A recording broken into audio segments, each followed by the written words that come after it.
Hi friends, welcome back to the Vanshna classes. आज की इस वीडियो में जो है हम ECU 02 अकाउंटेंसी 1 का क्वेश्चन पेपर सॉल्व करेंगे जून 2023 का। ओके, देखिए फ्रेंड्स, इस चैनल पे जो है मैं सीरीज ऑफ वीडियोस लेके आऊँगी ये क्वेश्चन पेपर को सॉल्व करने के लिए। तो प्लीज़ आप चैनल को सब्सक्राइब कर लीजिए और वीडियो को लाइक ज़रूर कर दीजिएगा, जिससे मोटिवेशन मिले मुझे और वीडियोज़ बनाने के लिए। ओके, तो चलिए स्टार्ट करते हैं क्वेश्चन नंबर 1 के साथ। यस फ्रेंड्स, क्वेश्चन नंबर 1 में बोला गया है कि from the following transaction make accounting equation and prepare the balance sheet from the balances of new equation. हमें ये बोला गया है कि हमें ये जो ट्रांजेक्शन दी गई है 10 ट्रांजेक्शन, इनके हेल्प से जो है अकाउंटिंग इक्वेशन बनानी है और उस अकाउंटिंग इक्वेशन से जो बैलेंस शीट आई है उससे एक न्यू इक्वेशन, मतलब जो बैलेंस शीट है वो बना के दिखाओ। ओके, तो देखिए फ्रेंड्स, मैं सबसे पहले आपको बता दूं अकाउंटिंग इक्वेशन क्या होती है। अकाउंटिंग इक्वेशन होती है एसेट इज इक्वल्स टू में ओनर इक्विटी प्लस में लाइबिलिटी। ओनर इक्विटी को हम कैपिटल भी बोलते हैं। एसेट इज इक्वल्स टू में कैपिटल प्लस में लाइबिलिटी। ओके, तो जहाँ पे ओनर इक्विटी लिखा होगा उसका मतलब क्या होगा, कैपिटल होगा। ओके, यहाँ पे कंफ्यूज मत होइएगा, यही इक्वेशन होती है अकाउंटिंग इक्वेशन। तो हम एक एक ट्रांजेक्शन देखेंगे और उसमें ये देखेंगे कि कौन सी ट्रांजेक्शन में एसेट पे फ़र्क पड़ रहा है, कौन सी ट्रांजेक्शन में कैपिटल पे फ़र्क पड़ रहा है, किस ट्रांजेक्शन में जो है लाइबिलिटी पे फ़र्क पड़ रहा है। तो फर्स्ट ट्रांजेक्शन है हमारी, Rahul started business with cash 1 lakh rupees. Rahul ने जो है एक बिजनेस शुरू किया 1 लाख रुपीज़ कैश के साथ। तो यहाँ पे जो 1 लाख रुपीज़ है बिजनेस की स्टार्टिंग इन्वेस्टमेंट है। ओके, तो इन्वेस्टमेंट को हम क्या बोलते हैं, ओनर इक्विटी बोलते हैं या फिर जो कैपिटल बोलते हैं, राइट। और जो यहाँ पे कैश आया है, जो कैश होता है बिजनेस में, वो एक एसेट होता है। तो यहाँ पे दो, लेकिन लाइबिलिटी क्या होती है, जो हमें उधारी पे करनी है। तो कोई उधारी पे करनी है बिजनेस में, नहीं, लाइबिलिटी यहाँ पे जीरो रहेगी। ओनर इक्विटी यहाँ पे 1 लाख रुपीज़ हो जाएगी और कैश यहाँ पे 1 लाख रुपीज़ हो जाएगी। जैसे कि आप देख सकते हैं स्क्रीन पे, Rahul started business with cash 1 lakh rupees, asset और cash increases by 1 lakh rupees. कितना हो गया, 1 लाख रुपीज़ हो गया। लाइबिलिटी क्या है हमारी, जीरो। ओनर इक्विटी क्या है, 1 लाख रुपीज़। ओके, चलिए अब नेक्स्ट ट्रांजेक्शन पे चलते हैं। Purchase goods for cash. अब हमने जो है गुड्स खरीदे हैं, कैश दिया है। तो यहाँ पे जो हमारा कैश है, कैश कितना दिया है, 30,000। यहाँ पे अमाउंट भी लिखा है ना ट्रांजेक्शन के सामने। तो 30,000 कैश हमने दिया है और उसके बदले हमने गुड्स खरीदे हैं। तो जब भी हम गुड्स खरीदते हैं तो वो जो गुड्स बिजनेस में आ रहे हैं वो एक एसेट की तरह काम करते हैं। ओके, और जब भी हमारे बिजनेस से कैश बाहर जाता है तो वो हमारा जो एसेट होता है, कैश एसेट, वो डिक्रीज होता है।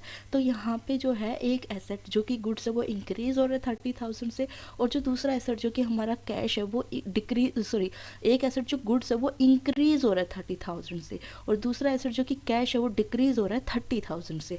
देखिए सेकंड ट्रांजेक्शन है, purchase goods for cash ₹30,000, asset in the form of cash is decreases by 30,000। 1 lakh rupees minus 30,000 is equals to में 70,000। दूसरा जो कैश एसेट है गुड्स, वो इंक्रीज हो रहा है 30,000 से, asset goods is equals to में 30,000। लाइबिलिटी क्या है यहाँ पे, लाइबिलिटी में कोई फर्क नहीं पड़ रहा, लाइबिलिटी रहेगी जीरो। ओनर की इक्विटी में भी कोई फर्क नहीं पड़ेगा, ओनर इक्विटी हो गई 1 लाख रुपीज़। ओके, चलिए थर्ड ट्रांजेक्शन में बोला गया परचेज गुड्स ऑन क्रेडिट। देखिए फ्रेंड्स, यहाँ पे हमने गुड्स खरीदे, क्या खरीदे, गुड्स खरीदे। सेकंड ट्रांजेक्शन में हमने गुड्स खरीदे थे लेकिन कैश दिया था। थर्ड ट्रांजेक्शन में हमने गुड्स खरीदे हैं लेकिन कैश नहीं दिया है, हम इसकी जो पेमेंट है वो बाद में करेंगे। मतलब ये जो गुड्स खरीदे हैं हमने, ये उधारी पे खरीदे, क्रेडिट पे खरीदे। और कितने के गुड्स खरीदे, 15,000 रुपये के। अब ये जो 15,000 रुपये है, इनकी पेमेंट कभी ना कभी तो करनी पड़ेगी, राइट। तो ये क्या हो गई, बिजनेस के लिए 15,000 रुपीज़ लाइबिलिटी होगी। थर्ड ट्रांजेक्शन में देखिएगा तो purchase goods on credit 15,000, asset which is goods is increases by 15,000। जो हमारे एसेट है वो 15,000 से बढ़ रहे हैं। तो हमारे टोटल एसेट कितने के हो गए, गुड्स कितने के हो गए हमारे पास, 45,000 के। और जो हमारी लाइबिलिटी है वो कितने की होगी, 15,000 रुपये। मतलब 15,000 रुपये हमने दिए नहीं है, अभी हमारी उधारी है, हमें किसी को देने हैं 15,000 रुपये। ओनर की इक्विटी में कोई फर्क नहीं पड़ेगा, ठीक है।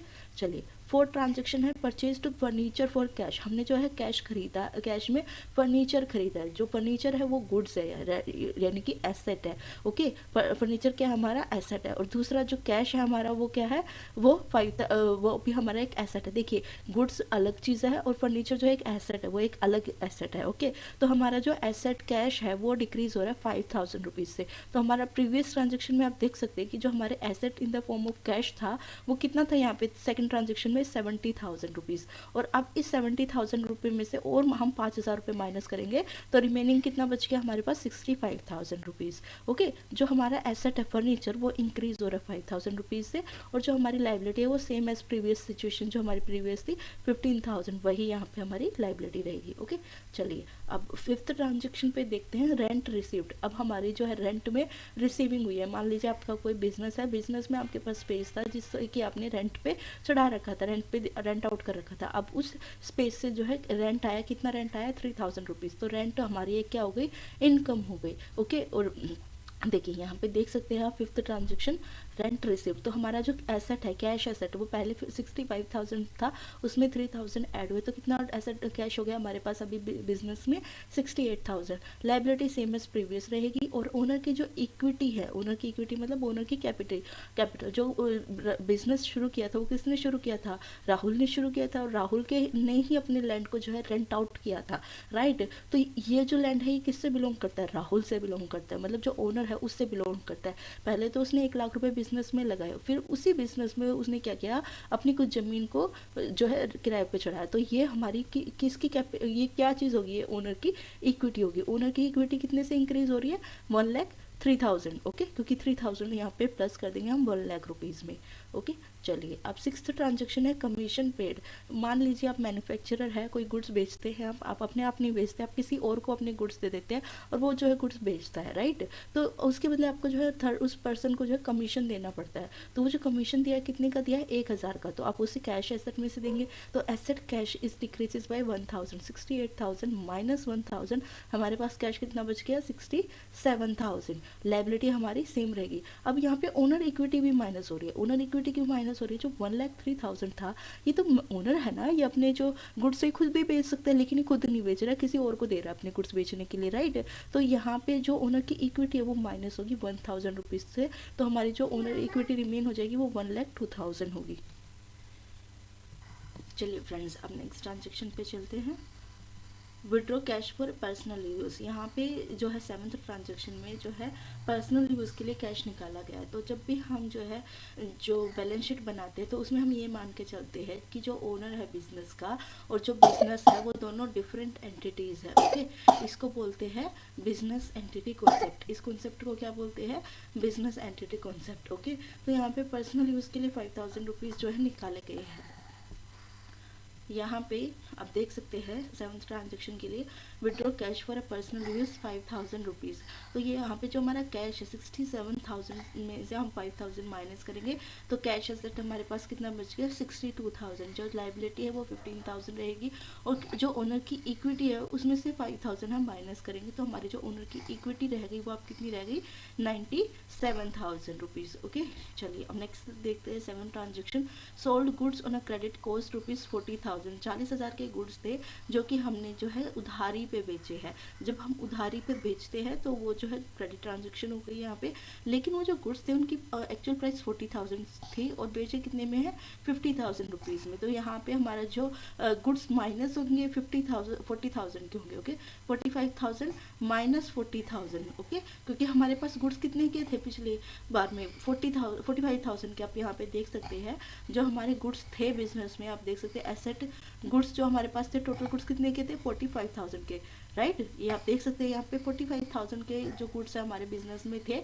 लेकिन उसमें से हमने 40,000 के गुड्स जो है बेच दिए, जिनकी कॉस्टिंग कितनी थी 40,000। तो हमारे पास अभी कितने के गुड्स बचे 5,000 के गुड, लेकिन वो जो 40,000 के गुड्स थे वो हमने कितने में बेचे हैं, वो 50,000 में बेचे। तो 97,000 में 10,000 का प्रॉफिट ऐड हो जाएगा, क्योंकि 40,000 में से 50,000 में से 40,000 माइनस करेंगे तो जो हमारे पास 10,000 आएगा वो हमारा प्रॉफिट रहेगा। ओके, अब बात करते हैं डेटर्स की। डेटर क्या होते हैं, वो कस्टमर जो हमसे उधारी पे गुड्स खरीदते हैं। अब यहाँ पे हमने जो है 50,000 के गुड्स है वो उधारी पे दिए, तो हमारा डेटर कितने के होंगे 50,000 के होंगे। ठीक है, चलिए अब नेक्स्ट ट्रांजेक्शन देख लेते हैं, पेड टू क्रेडिटर्स, मतलब हमें किसी को उधार देना था, वो हमने पे किया 10,000 रुपीज़। तो आप यहाँ पे देख सकते हैं हमारी लाइबिलिटी कितने की थी।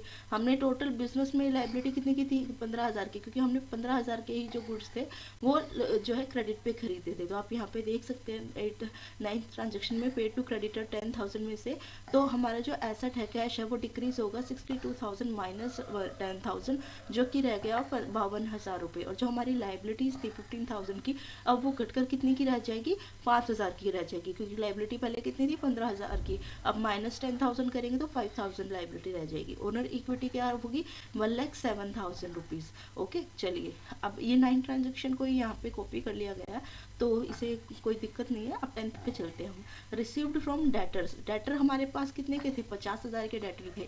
डेटर कौन, वो कस्टमर जिनको हमने उधारी पे गुड्स दिए थे। ओके, तो रिसीव्ड फ्रॉम डेटर 8,000 रुपीज़। अब वो 50,000 तो नहीं मिले, लेकिन 50,000 रुपये में से हमें 8,000 मिल गए। ओके, डेटर्स क्या होते हैं, हमारे एसेट होते हैं। तो हमारा जो एसेट है कैश, वो इंक्रीज होगा 8,000 रुपये से, 52,000 प्लस 8,000 तो कितना हो गया, 60,000 हो गया। ओके, जो हमारे डेटर्स है वो डिक्रीज हो रहे हैं 8,000 से, तो कितने रह गए हमारे 42,000।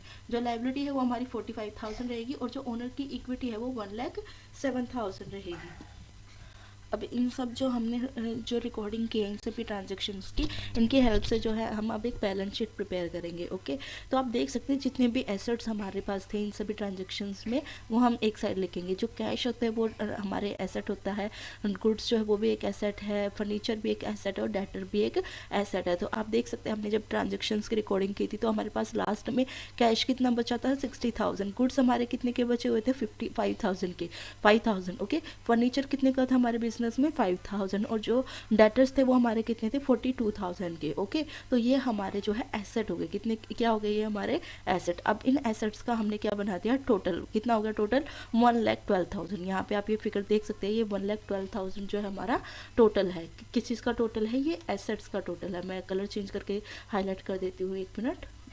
देखिए मैं रेड पेन से हाईलाइट कर रही हूँ, ये जो 1,12,000 है ये हमारे एसेट्स का टोटल है। ओके, तो चलिए अब चलते हैं जो हमारी लाइबिलिटीज़ थी उनकी तरफ। हमारे पास लाइबिलिटी मतलब हमने कितना अमाउंट जो है उधारी चुकाना है, वो था हमारा क्रेडिटर्स जो थे 5,000। क्रेडिटर क्या होते हैं बिजनेस में, लाइबिलिटीज़ होती है। क्रेडिटर मतलब जिनका पैसा हमें चुकाना है, वो कितना है, 5,000 रुपीज़। अब बात करते हैं ओनर की इक्विटी, ओनर्स इक्विटी यानी कि कैपिटल के बारे में। तो कैपिटल कितना हमारा, 1,07,000 at the end of all transactions. Okay, तो टोटल कितना हो गया, 1,12,000। मतलब जब हम लाइबिलिटी और जो एसेट है उन सब लाइबिलिटी और कैपिटल को ऐड करेंगे तो कितना आ रहा है हमारे पास, 12,000। तो आप देख सकते हैं कि जो हमारी जो एसेट की टोटल है वो इक्वल है लाइबिलिटी प्लस में कैपिटल की टोटल के। ओके, तो यहाँ पे हमारी अकाउंटिंग इक्वेशन प्रूव हो रही है। Okay, this balance sheet shows that the accounting equation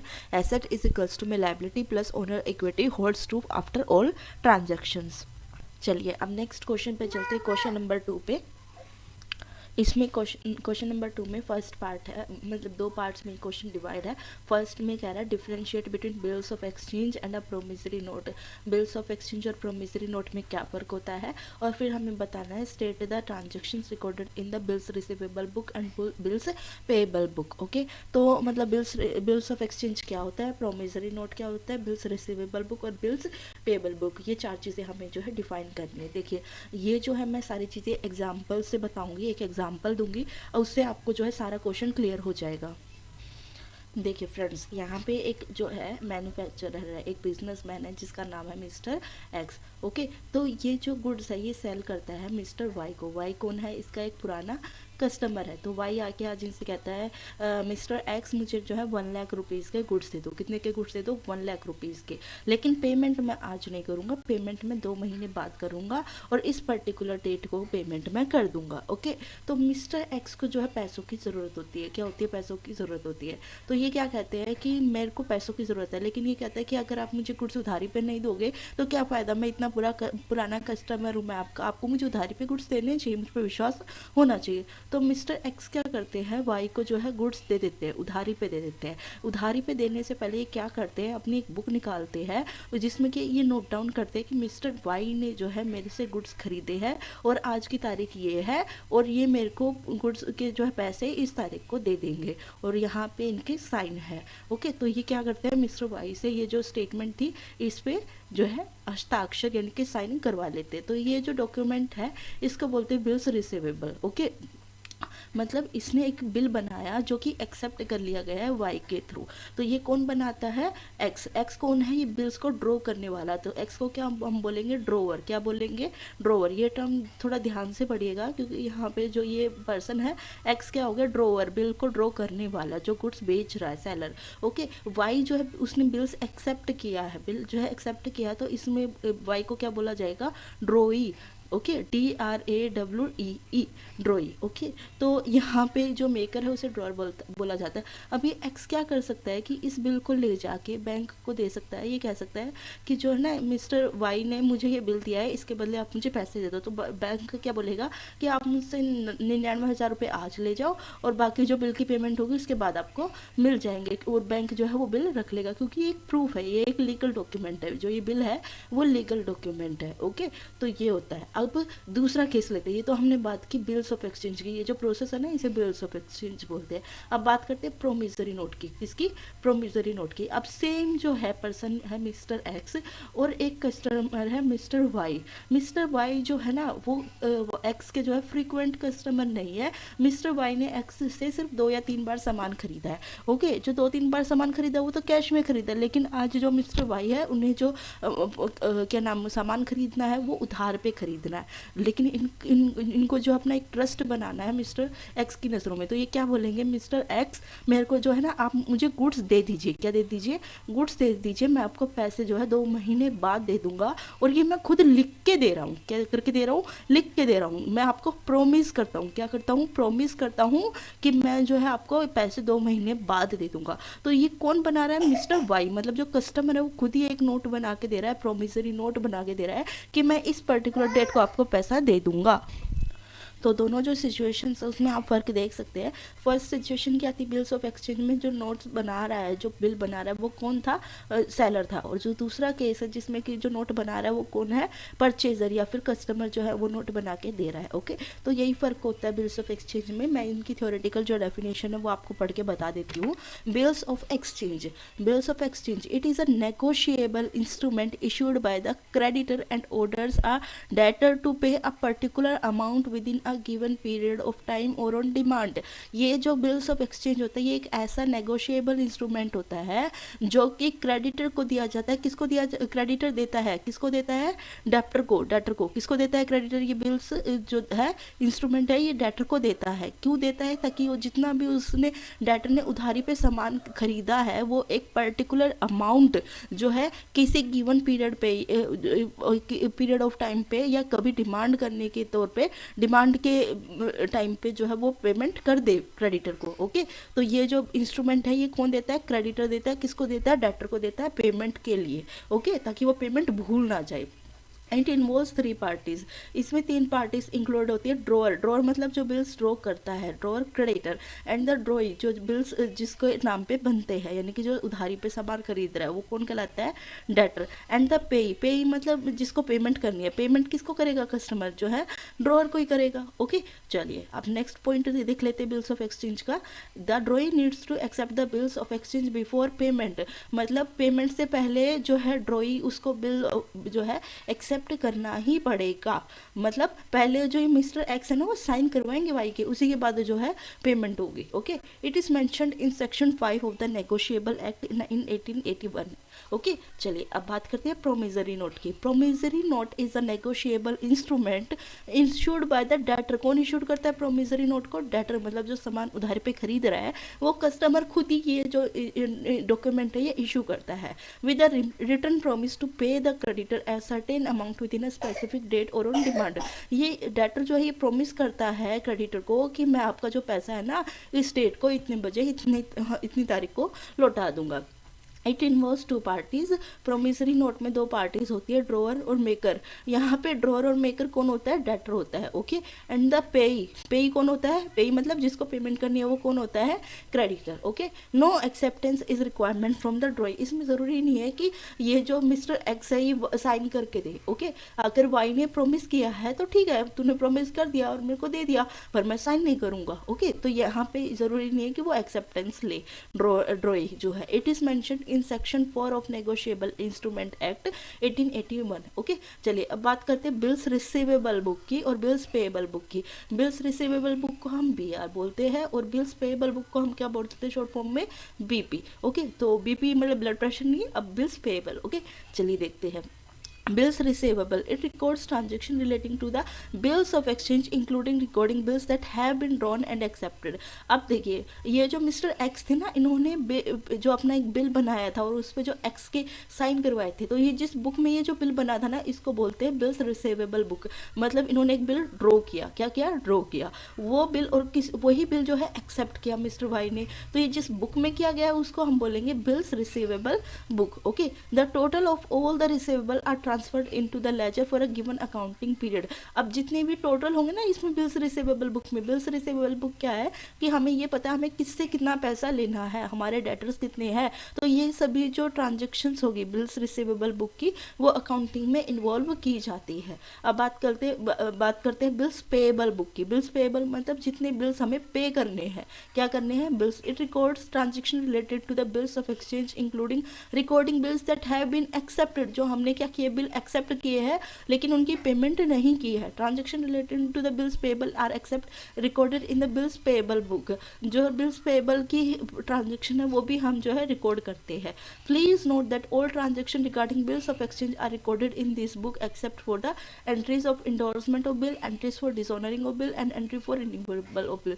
these are recorded in the general ledger. अब देखिए ये जो बिल्स बनाए हैं ना हमने, तो ये तो हम ट्रांजेक्शन सारी रिकॉर्ड करते हैं किसमें? जितने भी बिल आएंगे वो बिल्स रिसीवेबल में है, और जितने बिल हमें देने हैं, क्या करने हैं? देने हैं, वो बिल्स पेएबल में है। ओके, लेकिन कुछ ऐसी चीज़ें होती है जैसे मान लीजिए कस्टमर ने पैसा देने से मना कर दिया कि मैं पैसा नहीं दूंगा, या फिर कस्टमर ने बोला कि मुझे जो पेमेंट है उसके लिए ज़्यादा समय चाहिए, तो ये सभी जो रिकॉर्डिंग्स है, ये सभी जो चीज़ें हैं वो एक अलग जो लेजर होता है जिसे हम जनरल लेजर बोलते हैं, उसमें रिकॉर्ड की जाएगी। ओके, आई होप कि फ्रेंड्स आप सभी को क्लियर हुआ होगा। चलिए अब नेक्स्ट थर्ड क्वेश्चन पे चलते हैं। थर्ड क्वेश्चन में बोला गया discuss the drawbacks of single entry system, explain the method of ascertaining profit when accounting records are incomplete. हमें जो है सिंगल एंट्री सिस्टम के जो है नुकसान बताने, क्या बताने हैं? नुकसान। ओके, और ये बताना है कि जो सिंगल एंट्री सिस्टम है उसमें हम प्रॉफिट कैसे कैलकुलेट करते हैं। तो single entry system I hope कि आपने सबने पढ़ा होगा बुक्स में, लेकिन मैं आपको एग्जाम्पल से बताना चाहूँगी single entry system. Single entry system क्या होता है कि ये जो सिस्टम ऑफ अकाउंटिंग है ये स्मॉल बिजनेसेस के लिए यूज़ किया जाता है। जैसे मान लीजिए एक सब्जी वाला है, क्या है? सब्जी वाला क्या करता है? सुबह जाके मंडी से जाके 1000 रुपये की जो है सब्जियाँ खरीद लेता है। कितने रुपए की सब्जियां खरीदता है? 1000 रुपए की।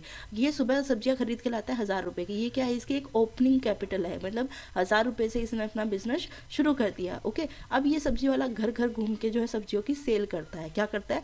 सेल करता है, जिससे कि इसको एंड ऑफ द डे 1200 रुपये इसकी जेब में जो है कैश आता है। जब ये घर आके देखता है तो 1200 रुपये कैश इसकी जेब में होता है। ओके, तो ये जो है ये सारी कैश सेल्स है। अब ये सब्जी जब बेच रहा था तो कुछ कस्टमर इसके पुराने भी कस्टमर थे जो इससे रोज़ सब्जियां लेते हैं। तो किसी कस्टमर के पास उधार नहीं थे, लेकिन उसने पैसे नहीं थे, लेकिन उसने 300 रुपये की सब्जी उधार पे खरीदी। क्या खरीदी? 300 रुपये की सब्जी उधार पे खरीदी। तो 300 रुपये क्या हो गई? इसकी क्रेडिट सेल्स होगी। कौन सी सेल हो गई? Credit sale. कौन सी सेल हो गई? ध्यान से सुनिएगा, क्रेडिट सेल। जो 300 रुपये है वो क्या है? Credit sale. ओके, और जो 1200 रुपये की सेल है वो क्या है? हमारी कैश सेल। कौन सी सेल है? Cash cell. ओके, तो यहाँ पे ये क्या सोचता है कि जो ये 1200 रुपये है ना, यही मेरी आज की इनकम है। तो ये जो जब ये सब्जी बेच रहा होता है तो जिसने भी उधारी पे सब्जी ली है वो सारी चीज़ें ये एक जो है एक छोटी सी डायरी अपने पास रखता है, अपनी पॉकेट से डायरी निकालता है और उसमें ऐड कर देता है कि मैंने 300 रुपये की सब्जी उधार पे बेची है और कल मुझे इस कस्टमर से पैसे लेने हैं। लेकिन जब बात करते हैं प्रॉफिट की तो ये यही सोचता है कि मैंने सुबह 1000 रुपये जो है इन्वेस्ट किए और मेरी 200 रुपये आज की इनकम हुई, जिसमें कि 1000 रुपये मेरी कैपिटल थी। तो ये 1200 रुपये क्या है? इसकी क्लोजिंग कैपिटल है। ओके, तो यहाँ पे आप देख सकते हैं कि ये जो मेथड है जिसमें सब्जी वाले का कॉन्सेप्ट क्या है, वो यही समझता है कि जो मेरे पास हाथ में है वही मेरा अपना है, बाकी सब सपना है। ओके, तो ये जो सिस्टम ऑफ अकाउंटिंग होता है इसे हम बोलते हैं single entry system of accounting, जिसमें कि हम जो रिकॉर्डिंग कर रहे हैं वो सिर्फ कैश ट्रांजेक्शन्स की रिकॉर्डिंग कर रहे हैं। क्रेडिट सेल को हम सेल ही नहीं मानते हैं, मतलब इसमें सिर्फ एक एस्पेक्ट रिकॉर्ड किया जाता है ट्रांजेक्शन का, और जो दूसरा एस्पेक्ट है क्रेडिट, वो नहीं रिकॉर्ड किया जाता है। ओके, तो यहाँ पे कुछ एरर्स आ सकती है। मतलब अब इसी सब्जी वाले का ही एग्जांपल ले लीजिए, इसने असल में सेल कितने की है, 1200 प्लस 300, 500 1500 रुपये की सेल की है, लेकिन इसमें इसको क्या लग रहा है कि इसने सिर्फ 1200 रुपये की सेल की है, राइट। तो इसमें जो फाइनेंशियल इन्फॉर्मेशन है वो लिमिटेड है। ओके, तो यहाँ पे एक्यूरेसी भी नहीं है, क्योंकि हमने सिर्फ 1200 रुपये कैश ही जो हमारी इनकम कंसिडर की है, क्रेडिट को हम इनकम ही कंसिडर नहीं कर रहे, तो एक्यूरेसी भी तो नहीं ना। टोटल हमारी इनकम कितनी हुई दिन की, 500 रुपये हुई, लेकिन हमारे पास कैश जो है 1200 रुपये, इस वजह से हमें क्या लग रहा है हमारी टोटल इनकम कितनी हुई, 200 रुपये हुई। ओके, अब मान लीजिए इस सब्जी वाले ने सोचा कि यार एक बात बताओ, सुबह सब्जी लेके आई, इतनी मेहनत से सुबह गया और फिर सब्जी बेची, इतनी मेहनत की, उसके बाद सिर्फ 200 रुपये, ये थोड़ी ना बात होती है, मैं सब्जी वाला बिजनेस ही छोड़ देता हूँ, राइट। इस इनएक्यूरेट जो है इंफॉर्मेशन की वजह से जो है मतलब फाइनेंशियल स्टेटमेंट बनाने में भी दिक्कत हो सकती है। अभी इस सब्जी वाले से कोई पूछेगा कि भाई तेरी मंथली इनकम कितनी है, तो ये बोलेगा कि 200 रुपये दिन के सब्जी से बचते हैं, और कैलकुलेट करता हूँ 30 से गुना करता हूँ तो मेरी मंथली इनकम कितनी है, 6000 रुपये। लेकिन असल में कितना कमा रहा है, 200 प्लस 300, 500 रुपये, तो असल में कितनी इसकी इनकम है, 15,000 रुपये। आप खुद देखिए यहाँ पे कितना ज़्यादा डिफरेंस आ रहा है कि अगर हम टोटल इनकम को लेके चले या फिर जो हमारी कैश सेल्स हुई है उनको लेके चल रहे हैं। तो ओके, मैनिपुलेशन ऑफ अकाउंट में मैनिपुलेशन हो सकती है, पर्सनल बाइज्डनेस हो सकती है। ओके, तो यही जो है यहाँ पे मतलब ड्रॉबैक्स है सिंगल एंट्री सिस्टम की। मैं इसको एक्सप्लेन कर देती हूँ आपको थ्योरेटिकली जो लिखा हुआ है यहाँ पे। Let's start with the drawbacks of a single entry system of accounting. Limited financial information, the single entry system records only one aspect of a transaction which results in incomplete records. Low accuracy, the accuracy of the account is low as we record only one aspect of the transaction. चलिए friends, अब देख लेते हैं। Yes. Calculation of errors. If there is any calculation error, we do not have a cross checking option as we have in the double entry system. Double entry system में हमारी जो गलतियाँ थी उन्हें हम चेक कर सकते हैं, लेकिन सिंगल एंट्री सिस्टम में हमारे पास वो ऑप्शन होता ही नहीं है। चलिए, फोर्थ है inability to prepare financial statement. In the single entry system we can not prepare the financial statement, profit and loss account and balance sheet. Manipulation of account, under this system manipulation of the account is very easy as there is no cross checking option.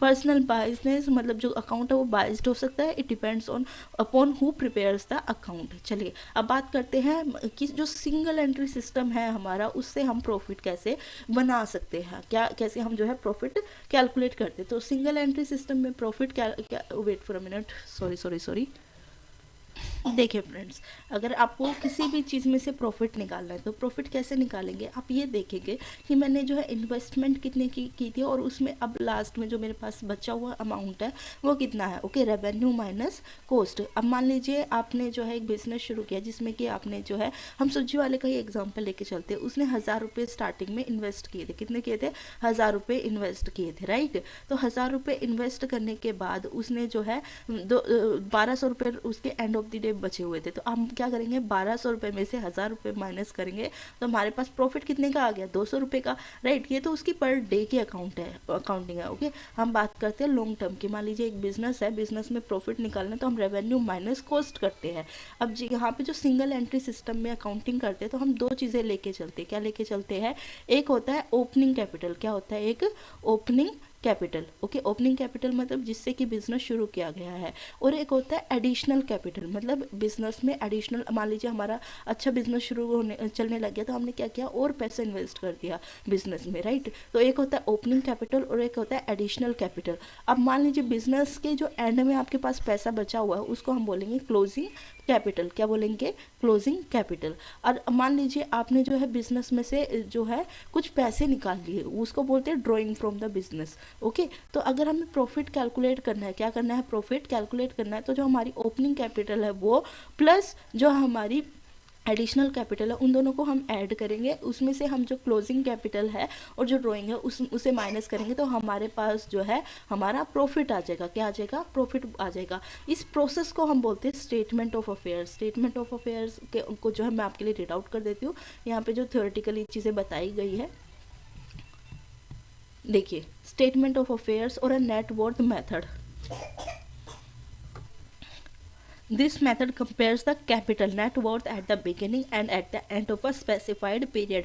इसमें क्या बोला गया कि जो capital है, net worth है, जो business के स्टार्टिंग में कैपिटल थी, ओपनिंग कैपिटल, और जो बिजनेस के एंड में जो है कैपिटल, जिसको हम बोलते हैं क्लोजिंग कैपिटल, दोनों को हम कंपेयर करते, क्या करते हैं? कंपेयर करते हैं। Okay, at any increase in the capital और net worth is taken as a profit, while decrease in capital as recorded as loss. मान लीजिए हमारी जो ओपनिंग कैपिटल है वो उससे जो क्लोजिंग कैपिटल वो ज़्यादा हो रही है, तो इसका मतलब क्या है? हमारा प्रॉफिट है। अब जो ओपनिंग कैपिटल है वो ज़्यादा है, ओपनिंग कैपिटल ज़्यादा है, ओके, और जो हमारी क्लोजिंग कैपिटल है वो कम है, तो इसका मतलब क्या हो रहा है? लॉस हो रहा है। क्या हो रहा है? हमारे बिजनेस का लॉस हो रहा है। ओके, आई होप कि आपको दोनों सिचुएशंस क्लियर हुई होगी। चलिए अब नेक्स्ट लाइन पढ़ते हैं इसकी। The statement of affair is prepared at the beginning and at the end of the year to ascertain the opening and the closing balance। जो है स्टेटमेंट ये जो बनाई जाती है, फर्स्ट स्टेटमेंट ये बनाई जाती है ओपनिंग पे, मतलब ओपनिंग पे हम ये लिखते हैं कि हमारे एसेट इतने के हैं, हमारी लाइबिलिटी इतने की है बिजनेस की, हमारे पास इतना फर्नीचर है, ये सारी चीज़ें क्या होती है? ये ओपनिंग कैपिटल, मतलब जो स्टार्ट में कैपिटल जो कैलकुलेट की जाती है वो ओपनिंग कैपिटल होती है, और जो लास्ट में हम चेक करते हैं कि हमारे पास अब एसेट इतने के बच गए हैं, लाइबिलिटी इतने की है, या बिजनेस में जो है फर्नीचर इतने का है, तो ये हमारी क्लोजिंग कैपिटल होती है। क्या होती है? ये हमारी क्लोजिंग कैपिटल। ओके, चलिए दूसरा है कन्वर्जन मेथड। कन्वर्जन मेथड मतलब ये है कि जो सिंगल एंट्री सिस्टम है उसको हम डबल एंट्री सिस्टम में कन्वर्ट कर देते हैं। देखिए, single entry system is converted into a double entry system. The trading and a profit and a loss account and balance sheet are prepared using this method. Okay, चलिए, please note that this method requires careful examination of all available records and documents and the accuracy of the result depends on the completeness and accuracy of this record. अब इसमें ये भी लिखा हुआ है कि जो भी आप बना रहे हैं ना स्टेटमेंट, ये डिपेंड करती है कि आप जो डाटा यूज़ कर रहे हैं वो सही है या नहीं है। अगर सही डाटा यूज़ नहीं करेंगे तो आपका जो, देखिए सिंपल सी बात है, सही फॉर्मूला यूज़ नहीं करेंगे तो सही रिजल्ट नहीं आएगा। अगर आप सही डाटा यूज़ नहीं करेंगे तो एक्यूरेट फाइनेंशियल इन्फॉर्मेशन नहीं आएगी। ओके, चलिए क्वेश्चन नंबर 4 को शुरू करेंगे अब हम। देखिए फ्रेंड्स, ये जो क्वेश्चन नंबर 4 है ये कंसाइनमेंट पे बेस्ड क्वेश्चन है, और एग्जाम में एक क्वेश्चन तो आएगा ही आएगा कंसाइनमेंट पे बेस्ड। तो मैं चाहती हूँ कि आपका जो कंसाइनमेंट का जो मतलब टॉपिक है वो बहुत ज़्यादा स्ट्रॉन्ग हो, और ये जो क्वेश्चन पेपर हम सॉल्व कर रहे हैं जून 2023 का है, राइट? तो ये बहुत ज़्यादा चांसेस होते हैं कि जो जून 2023 का क्वेश्चन पेपर है उसके क्वेश्चन जो है दिसंबर 2023 में रिपीट हो जाए।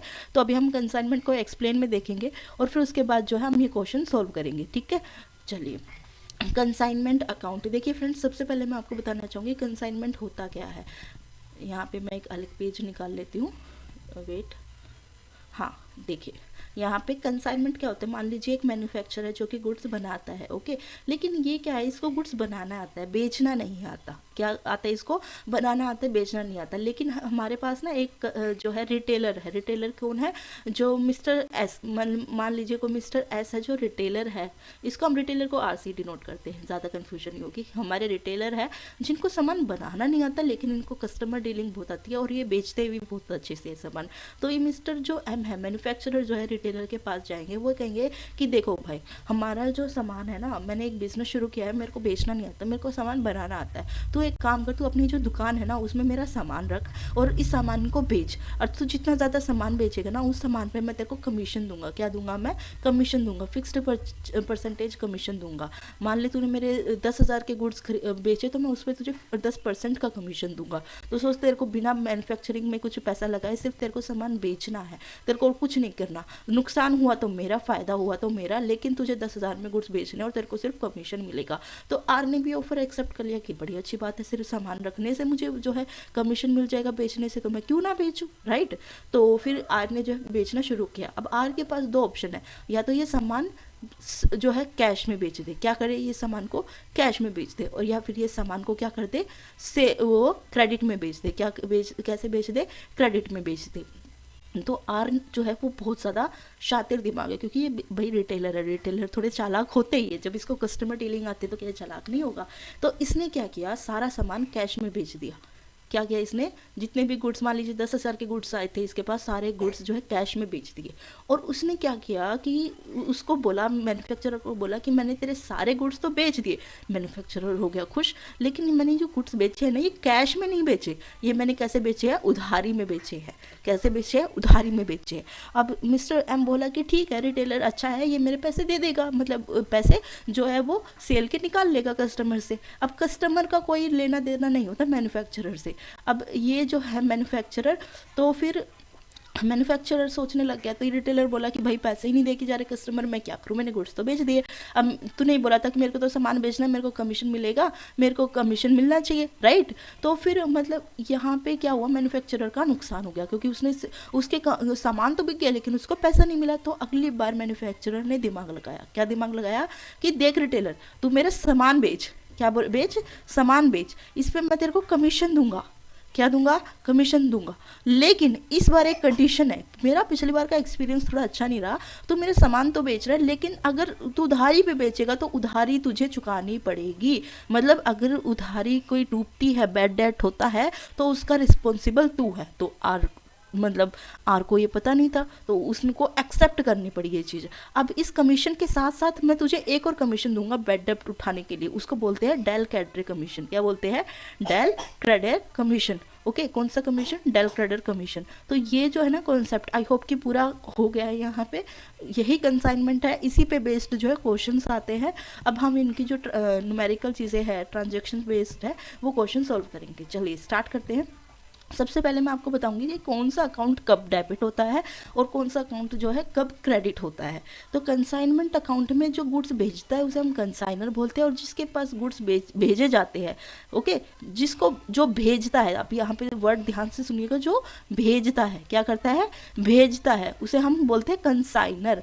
क्या बोलते हैं, कंसाइनर। और जो गुड्स को जो रिसीव करके गुड्स को बेचता है, क्या करता है, बेचता है सॉरी, बेचना मतलब सेल करना, जो गुड्स को सेल करता है उसे हम बोलते हैं कंसाइनी। ओके फ्रेंड्स, चलिए स्टार्ट करते हैं अब इससे। वेट,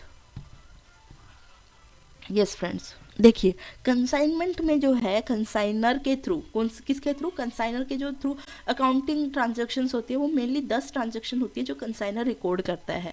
ओके, पहली जो ट्रांजैक्शन है गुड्स सेंड ऑन कंसाइनमेंट, जो गुड्स है वो कंसाइनमेंट के लिए भेज दिए जाते हैं। जो कंसाइनमेंट अकाउंट है ना, उसे हम नॉमिनल अकाउंट की तरह ट्रीट करते हैं। किसकी तरह ट्रीट करते हैं, नॉमिनल अकाउंट। नॉमिनल अकाउंट में क्या बोलता है कि debit all expenses and losses. कौन सी चीज़ें डेबिट होगी, एक्सपेंसेस और लॉसेस को हम डेबिट करेंगे, राइट। और क्रेडिट करेंगे all income and gains. Credit क्या होगा, इनकम और गेन्स जो है क्रेडिट होंगे। ओके, इनकम और गेन्स जो है क्रेडिट होंगे।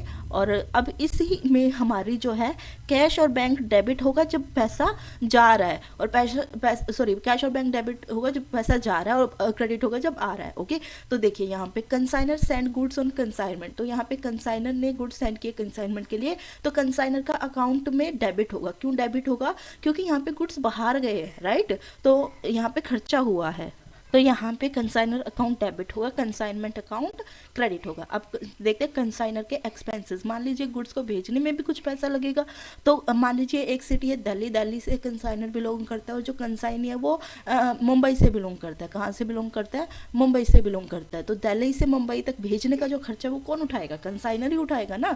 तो कंसाइनर के जितने भी एक्सपेंसेस है वो क्या होंगे, डेबिट होगा, कंसाइनर अकाउंट डेबिट होगा यहाँ पे। ओके, अब कंसाइनी पे एडवांस, कई बार क्या होता है गुड्स भेजने के बाद कंसाइनी जो है कुछ अमाउंट एडवांस में भी पे कर देता है, तो यहाँ पे कंसाइनर की क्या हो रही है, इनकम हो रही है, तो ये कंसाइनर अकाउंट यहाँ पे क्या होगा, क्रेडिट होगा। ओके, चलिए अब रिसीव्स गुड्स, तो यहाँ पे कंसाइनर का अकाउंट क्रेडिट होगा। कंसाइनीज एक्सपेंसेस, जो कंसाइनी के खर्चे होते हैं वो कंसाइनर ही उठाता है, तो यहाँ पे कंसाइनर अकाउंट क्या होगा, डेबिट होगा। कंसाइनी सोल्ड गुड, अब कंसाइनी ने जो है गुड्स बेचे, लेकिन कंसाइनर के ही गुड्स है ना, असली मालिक तो कौन है, कंसाइनर है, तो कंसाइनर का इनकम हुआ है, तो इनकम हुआ है तो कंसाइनर का अकाउंट जो है क्रेडिट होगा। Okay, commission due to consignee, अब कमीशन पे किया है कंसाइनी को, तो यहाँ पे क्या हो रहा है, एक्सपेंस हो रहा है, तो ये जो कंसाइनर का अकाउंट अकाउंट यहाँ पे क्या होगा, डेबिट होगा। Valuation of closing stock lying with the consignee, अभी वैल्यूएशन होनी बाकी है कि कितने का सामान बेचा है, तो यहाँ पे ये जो है कुछ ना कुछ स्टॉक पड़ा होगा ना कंसाइनी के पास बचा हुआ, तो वहाँ पे क्या रहेगा, अभी गुड्स है तो वो क्या रहेगा, डेबिट रहेगा। ओके,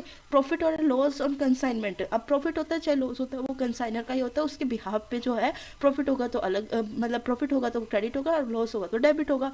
सेटलमेंट विद कंसाइनी और क्लोजिंग लेजर अकाउंट, ये सभी जो ट्रांजेक्शन है ये रिकॉर्ड कौन करता है, कंसाइनर रिकॉर्ड करता है। अब बात करते हैं कंसाइनी की। कंसाइनी मैंने आपको बताया था कि जो है गुड्स बेचता है, ये कौन कौन सी ट्रांजेक्शन जो है अपने अकाउंटिंग बुक्स में रिकॉर्ड करता है। फर्स्ट है ऑन रिसिप्ट ऑफ गुड्स, जब गुड्स आते हैं तो वो जो है रिकॉर्ड की जाती है। जो भी खर्चे हैं कंसाइनर के बिहाफ पे कंसाइनी करता है। मान लीजिए कोई गुड्स कंसाइनी ने, मुंबई वाले कंसाइनी ने है, वो अपने पास उसके पास पहुंच गए, लेकिन वो जो ट्रक से गुड्स है उनको उतारने में भी कुछ खर्चा लगा होगा। अब गुड्स को स्टोर करने के लिए भी कोई ना कोई जगह किराए पे ली गई होगी, उसका रेंट, राइट। तो जो भी कंसाइनी के जो है गुड्स है, कंसाइनी जो खर्चे उठाता है गुड्स को बेचने के लिए, वो क्या होते हैं, कंसाइनर के अकाउंट में डेबिट होते हैं और कैश और बैंक अकाउंट जो है क्रेडिट होगा। यहाँ पे एडवांस गिवन टू कंसाइनर, जब कंसाइनर को एडवांस देता है तो उस केस में जो कंसाइनर का अकाउंट है वो डेबिट होता है और कैश और बैंक अकाउंट क्रेडिट होता है। Sale of a good to customer, customer को जो है मतलब सेल कर दी गई, तो यहाँ पे कैश और बैंक अकाउंट जो है डेबिट होगा। मतलब हमने देखा था ना कि जहाँ पे जो सेल हो गई या फिर मतलब इनकम आएगी तो डेबिट होगा कैश और बैंक अकाउंट, इनकम जाएगी तो वो क्रेडिट होगा, तो यहाँ पे डेबिट होगा और कंसाइनर का अकाउंट क्रेडिट होगा। ओके, कैश और बैंक अकाउंट जो है डेबिट होगा डेटर्स अकाउंट में।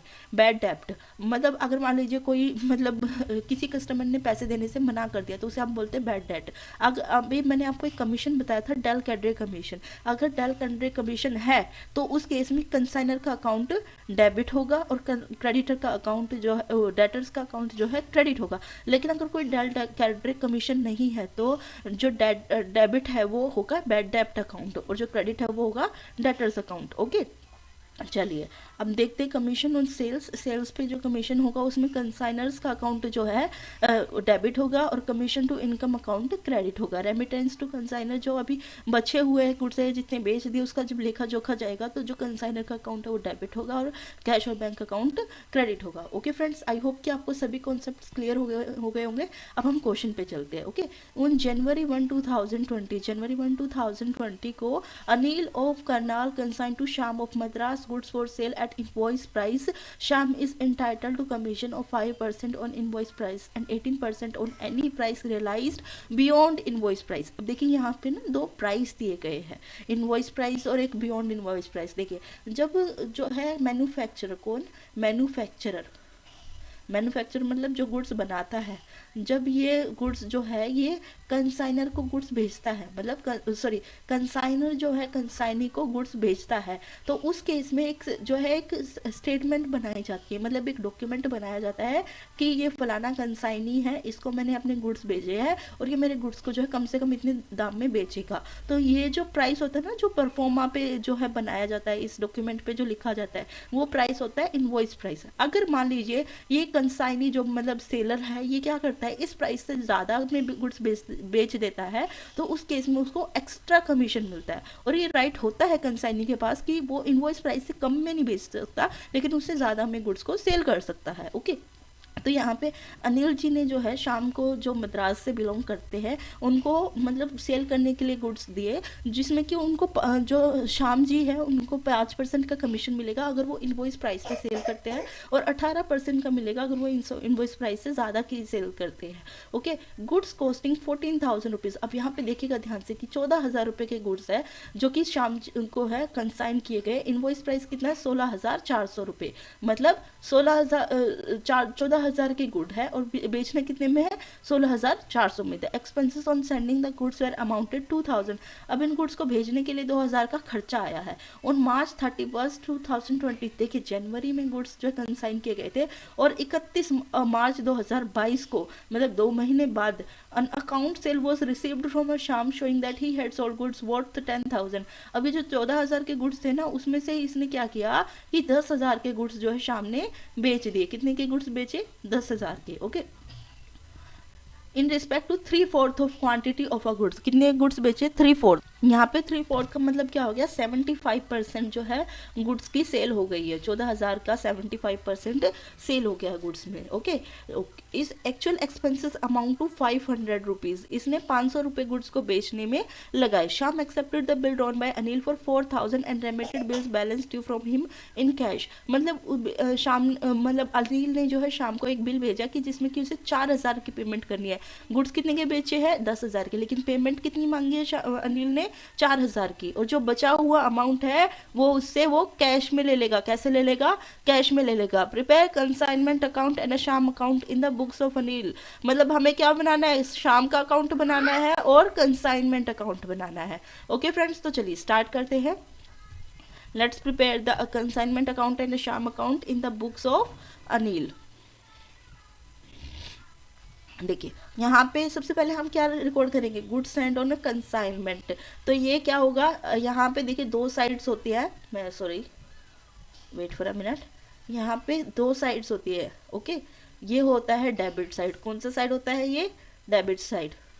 और ये कौन सा साइड होता है, क्रेडिट साइड।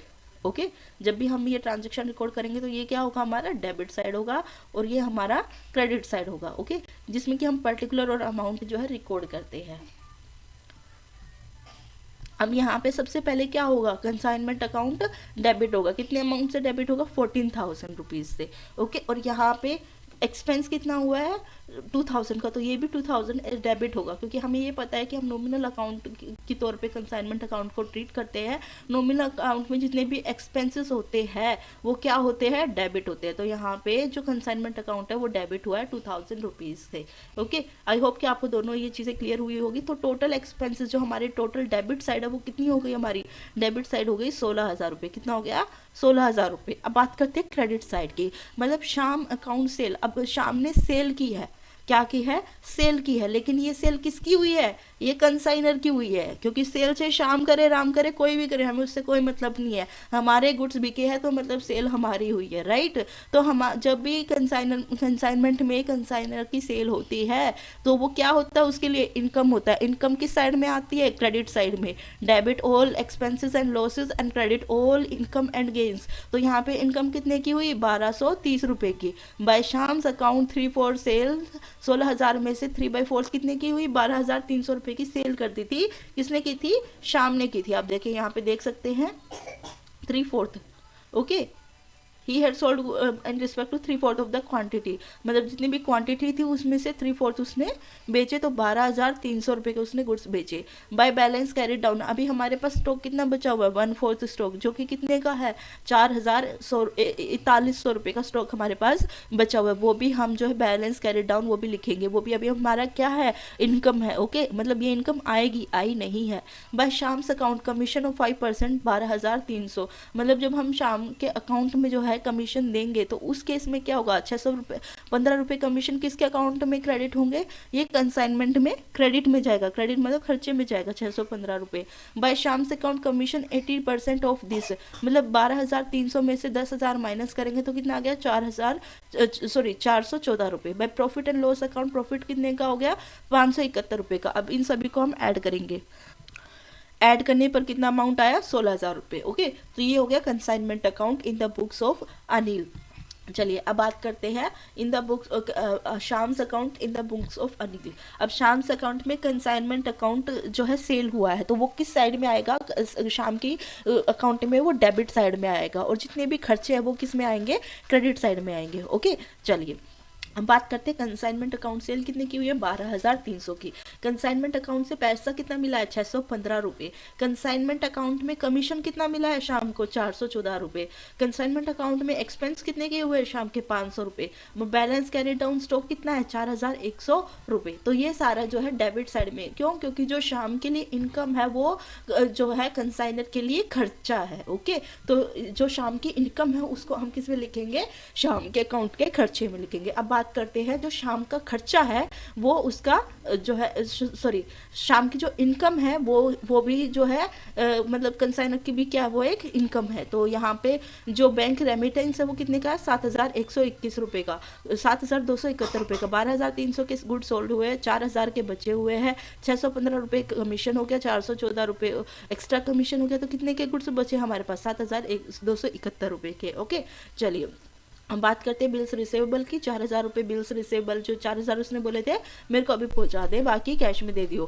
कंसाइनमेंट अकाउंट में एक्सपेंस कितने का हुआ 500 रुपीज़ का, और कंसाइनमेंट अकाउंट में स्टॉक कितने के हैं 4,100 रुपये के, तो टोटल कितना हो गया 7,929। आप देखिएगा यहाँ पे जो क्रेडिट साइड है और डेबिट साइड है दोनों मैच हो रही है, तो इसका मतलब जो भी हम एंट्रीज कर रहे हैं वो सही कर रहे हैं। Okay please note that the balance carry down in the consignment account represent the value of unsold stock. मतलब जो हम बैलेंस कैरी डाउन शो कर रहे हैं कंसाइनमेंट अकाउंट में वो ये बताता है कि अभी कितने गुड्स ऐसे हैं जो बिकने बाकी है और बिके नहीं है। Okay Sham's account represents the value of unsold good with the Sham. The profit is calculated as the difference between the cost of good consigned and the sum of sales commission and remaining stock. अब जो profit है वो निकालेंगे, कैसे निकालेंगे कि कितने के गुड्स हमने कंसाइन किए थे और कितने का अमाउंट हमें जो है सेल या कमीशन या रिमेनिंग स्टॉक से मिल रहा है। ओके फ्रेंड्स, आई होप कि आपको ये क्वेश्चन क्लियर हुआ होगा। चलिए अब नेक्स्ट क्वेश्चन पे चलते हैं। अब यहाँ पे क्वेश्चन नंबर 5 में जो हमें जनरल एंट्रीज है इनको रेक्टिफाई करना है। Okay give the journal entry to rectify the errors. यहाँ पे कुछ एरर्स दिए गए हैं जिनको रेक्टिफाई करने के लिए हमें क्या करना है, जनरल एंट्रीज प्रिपेयर करनी है। तो चलिए स्टार्ट करते हैं। A sum of 500 written off as depreciation on a plant was not posted to depreciation account. एक प्लांट है जिसपे हमने जो है 500 रुपये का रिटर्न ऑफ डेप्रिसिएशन लगाना था लेकिन वो लगाया नहीं है। ओके तो depreciation on a plant not posted to depreciation account, तो यहाँ पे डेप्रिसिएशन अकाउंट डेबिट होगा 500 रुपीज़ से, टू प्लांट अकाउंट क्रेडिट होगा 500 रुपीज़ से। Purchases return book was overcast bye 700 rupees, तो परचेज रिटर्न अकाउंट डेबिट वो करेंगे 700 से, और जो सस्पेंस अकाउंट है उसे क्रेडिट करेंगे 700 रुपीज़ से। 515 चुरा लिए गए किसी एम्प्लॉय से, stud debited to suspense account, तो 500 stolen by X employee debited to suspense account. Loss by theft account debit होगा 515 से, और जो सस्पेंस अकाउंट है वो क्रेडिट होगा 515 से। 2,500 receive from a customer as an advanced was a credited to sales account. मतलब जो है 2,500 रुपये हमने किसी कस्टमर से एडवांस के तौर पे मिले थे लेकिन वो जो है सेल्स अकाउंट में हमने क्रेडिट कर दिया है, तो सेल्स अकाउंट यहाँ पे डेबिट होगा 2,500 से, और जो एडवांस फ्रॉम कस्टमर अकाउंट है वो क्रेडिट होगा 2,500 रुपीज़ से। Purchase of a motor bike was debited to conveyance account 60,000 from charges depreciation at the rate 15% on vehicle. अब कोई मोटर बाइक खरीदी गई थी जिसका जो कन्वींस है वो 60,000 रुपये यहाँ पे शो किया गया है, लेकिन जो है यहाँ पे फर्म जो चार्ज कर रही है 15% व्हीकल जो है कन्वींस अकाउंट में जो है चार्ज कर रही है, तो यहाँ पे convince account motor bike account 60,000 से डेबिट होगा और कन्वींस अकाउंट 60,000 से क्रेडिट होगा। ओके 6 था payment of 400 to Dhar and 500 was made but Saran was debited with 400 and Dhar was with 300। अब 400 रुपये धार से लेने थे, 500 रुपये सरन से लेने थे, लेकिन सरन से लिए गए 400 रुपये और 300 रुपये ले गए धार से। ओके तो इसके लिए जो है रेक्टिफिकेशन बताओ, तो यहाँ पे आप देख सकते हैं धार का जो अकाउंट है वो डेबिट होगा 100 रुपये से, और जो सरन का अकाउंट है वो भी 100 रुपये से डेबिट होगा, और यहाँ पे जो सस्पेंस अकाउंट है उसमें क्रेडिट कितने से होगा 200 रुपये से। Okay this entries will rectify the errors in the account. चलिए फ्रेंड्स नेक्स्ट क्वेश्चन पे चलते हैं। नेक्स्ट क्वेश्चन में बोला है what are the merits and demerits of written down value method of depreciation, distinguish it from a straight line method. जो written down value method है उसके क्या जो है नुकसान हो सकते हैं और इसको जो हमारा स्ट्रेट लाइन मेथड है उससे ये कैसे फर्क जो है अलग है। तो रिटर्न डाउन वैल्यू मेथड होता है और एक स्ट्रेट लाइन मेथड होता है। ओके तो दोनों को हमें कंपेयर करना है और रिटर्न डाउन वैल्यू मेथड के हमें नुकसान बताने हैं। ओके तो सबसे पहले हम बात करेंगे जो रिटर्न डाउन वैल्यू है उस वैल्यू मेथड है उसके फायदे के बारे में, फिर हम उसके नुकसान के बारे में बात करेंगे। Written down value method, equal charges against income, मतलब in the initial year depreciation is high and repair charges are low.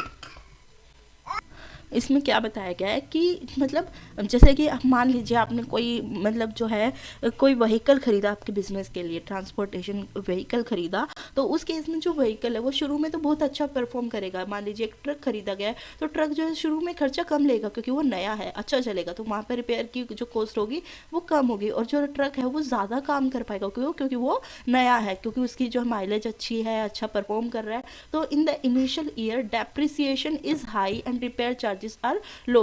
शुरू के शुरुआती जो साल होते हैं उनमें हमारा जो डेप्रिसिएशन होता है वो हाई होता है और जो रिपेयर चार्जेस है वो लो होते हैं। When the asset become older, जैसे कि एसेट पुराना होता जाता है, the amount of depreciation charge is less, उसमें जो हम डेप्रिसिएशन लगाएंगे ना ट्रक की वैल्यू में वो कम लगाएंगे, लेकिन जो रिपेयर के चार्जेस है वो बढ़ जाएंगे। Okay, logical method, logical method भी होता है, ये एक लॉजिकल मेथड की तरह काम करता है। In the earlier years when the asset is more productive high depreciation is charge, जब एसेट ज़्यादा प्रोडक्टिव होता है तो उस पर हम ज़्यादा डेप्रिसिएशन चार्ज कर लेते हैं। In the later years when the asset becomes less productive, और जैसे जैसे एसेट पुराना हो जाता है उसकी वैल्यू कम हो जाती है। क्यों? क्योंकि उसमें जो है डेप्रिसिएशन की वैल्यू कम इसलिए कर दी जाती है क्योंकि वहाँ पे जो उसकी परफॉर्मेंस है, प्रोडक्टिविटी है, वो भी कम हो जाती है। ओके, अब बात करते हैं demerits of written down method. Asset can not be completely return of. पहला डीमेरिट है कि हम जो एसेट है उसे कंप्लीटली रिटर्न ऑफ नहीं कर सकते। Under this method the value of an asset even if it become obsolete और useless can not be reduce to zero as some balance would continue in the asset account. हम जो asset की value है वो completely zero नहीं कर सकते, चाहे वो बिल्कुल यूजलेस हो जाए या बिल्कुल ही मर जाए वो एसेट, लेकिन फिर भी उसके एसेट अकाउंट में कुछ ना कुछ उसकी वैल्यू रहेगी। इग्नोर्स द इंटरेस्ट फैक्टर, जो रिटर्न डाउन वैल्यू है उसमें हम इंटरेस्ट फैक्टर को इग्नोर कर देते हैं। This method does not take into account the loss of interest on the amount invested in the asset. मतलब इसमें ये जो इंटरेस्ट हम पे कर रहे हैं ना, उसका जो लॉस हो रहा है उसका इन्वेस्टमेंट जो है ये एसेट की उसमें वो इंक्लूड नहीं करता है। Okay, difficulty in determining the role of the rate of depreciation, जो ये मेथड होता है इसमें जो रेट है वो परसेंटेज में होता है, और इससे ये जो रेट है ये ईजी नहीं होता कि किस पे कितना परसेंटेज जो है डेप्रिसिएशन लगाना चाहिए। Ignores the actual use of the asset, मतलब इसमें जो एक्चुअल यूज होता है मतलब एक फिक्स्ड रेट लगा दिया जाता है। मान लीजिए कोई ट्रक खरीदा, उस पर 10% का रेट लगाया, अब उस 10% की डेप्रिसिएशन रेट से जब उसकी वैल्यू जीरो हो जाएगी तो उसके बाद इसका मतलब ये है कि ये जो मशीनरी है, ये जो ट्रक है, ये काम करने लायक नहीं। लेकिन जो ट्रक की एक्चुअल लाइफ है वो 20 साल है मान के चलो, और ये जो परसेंटेज है इसके हिसाब से ट्रक की वैल्यू जीरो है वो 5 साल में हो रही है, तो यहाँ पे जो एक्चुअल यूसेज टाइम है वो नहीं पता लगाया जा सकता। Now let's distinguish between the straight line method and the return down value method of depreciation. अब हम straight line method और return down value method में जो है डिफरेंस बताएंगे। ओके फ्रेंड्स, चलिए अब बात करते हैं, एक एक पॉइंट हम देखते जाएंगे कि डेफिनेशन में क्या डिफरेंस है, रेट ऑफ डेप्रिसिएशन में क्या डिफरेंस है, एसेट की वैल्यू में क्या डिफरेंस है, रिटर्न ऑफ वैल्यू में क्या डिफरेंस है, डेप्रिसिएशन कितना चार्ज होगा, ईज ऑफ अंडरस्टैंडिंग क्या है। ओके, तो सबसे पहले बात करते हैं डेफिनेशन की। तो जो डेफिनेशन है रिटर्न डाउन वैल्यू मेथड की वो स्ट्रेट लाइन मेथड की ये है definition. It is the method of calculating depreciation where a fixed amount of depreciation is charge to the asset. ये जो स्ट्रेट लाइन मेथड है इसमें एक फिक्स्ड अमाउंट, जैसे मान लीजिए आपने जो है 5 लाख का ट्रक खरीदा, कितने का ट्रक खरीदा, 5 लाख का, तो हर साल में से उसकी जो है 50,000 की वैल्यू कम हो जाएगी, मतलब एक फिक्स्ड अमाउंट जो है एसेट का हर साल डेप्रिसिएट होगा। और जो रिटर्न डाउन वैल्यू मेथड है, it is the method of calculating depreciation where there is a fixed rate of interest that is charge to the asset. मतलब यहाँ पे एक परसेंटेज होगी, क्या होगी, एक परसेंटेज। मान लीजिए एक ट्रक खरीदा 5 लाख का, तो उस पर 10% की जो है डेप्रिसिएशन लगेगी। अब देखिए जब वो 5 लाख का 10% है तो उसकी 5 लाख की 10% ज़्यादा होगी। अब मान लीजिए 5 लाख की 10% के बाद जो वैल्यू आई उस पर जो 10% डेप्रिसिएशन लगेगी वो कम होगी। तो जो ये रिटर्न डाउन वैल्यू मेथड है इसमें जो डेप्रिसिएशन है वो हर साल कम होती चली जाती है। क्यों? क्योंकि यहाँ पे इंटरेस्ट, रेट ऑफ इंटरेस्ट के हिसाब से डेप्रिसिएशन लग रही है।